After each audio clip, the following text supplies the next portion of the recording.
అన్నమయ్య జిల్లాలో శుక్రవారం రాత్రి అమానుష ఘటన జరిగింది. తమ్ముణ్ణి అన్న కత్తితో పొడవడంతో పేగులు బయటకు వచ్చి బాధితుడి పరిస్థితి విషమంగా మారింది.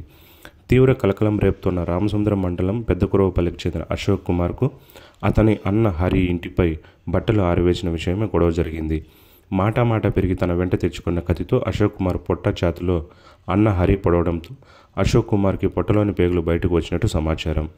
తీవ్రంగా గాయపడిన బాధితునికి రామసముద్రం పిహెచ్సిలో చికిత్స చేయించి 108 వాహనంలో మెరుగైన వైద్యం కోసం మదనపల్లి జిల్లా ఆసుపత్రికి తరలించారు. పరిస్థితి విషమించడంతో అత్యవసర విభాగం వైద్యులు తిరుపతికి రెఫర్ చేశారు.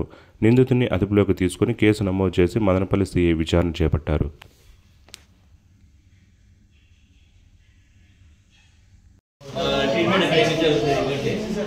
ఒకసారి ఆరమ్మ గారికి కాల్ చేయమని చెప్పండి సిస్టర్కి.